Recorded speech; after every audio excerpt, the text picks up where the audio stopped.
देश में कोई भी बड़ा बदलाव हो, भारत तक आपको लगातार उसकी जानकारी देता है और ऐसे ही कुछ बदलाव होने वाले हैं।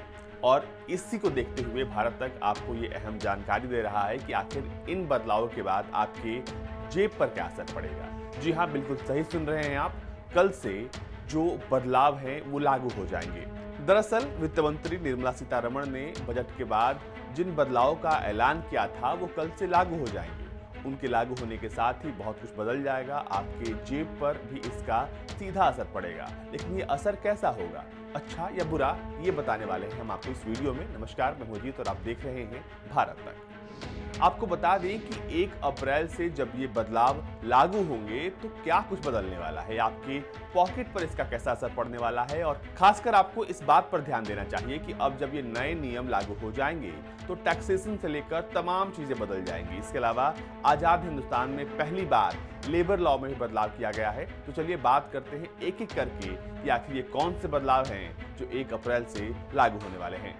अगर सबसे पहले बात हम लेबर लॉ की करें तो ये कहा जा रहा है कि नए लेबर लॉ के लागू हो जाने के साथ ही एम्प्लॉयर और एम्प्लॉय दोनों को ही फायदा होगा। ये फायदा कैसे होगा, इसका हम विश्लेषण आपके हिसाब से करते हैं। जी हाँ, बिल्कुल, क्योंकि नए लेबर लॉ के लागू हो जाने के साथ ही बहुत सारी चीजें बदल जाएंगी। दरअसल इसके लागू होने से बेसिक के साथ साथ आपका सीटीसी भी बढ़ सकता है। बेसिक के साथ साथ सीटीसी में इजाफा संभव है, लेकिन कैसे, इसमें भी कई पेच हैं। आपको हम ये गणित समझाने की कोशिश करते हैं। न्यू वेज कोड पर गौर करें तो नए नियमों के मुताबिक आपका बेसिक, डीए और रिटेनिंग अलाउंस मिलाकर आपकी सैलरी का 50% होना चाहिए। बाकी का 50% भत्तों के रूप में दिया जा सकता है। फिलहाल ट्रेंड ये है कि ज्यादा कंपनियां कर्मचारी को जो बेसिक, डीए और रिटेनिंग अलाउंस देती हैं वो मिलाकर 35 से 34% है। यानी नए नियमों के लागू होने से आपका बेसिक के साथ साथ मूल वेतन बढ़ सकता है।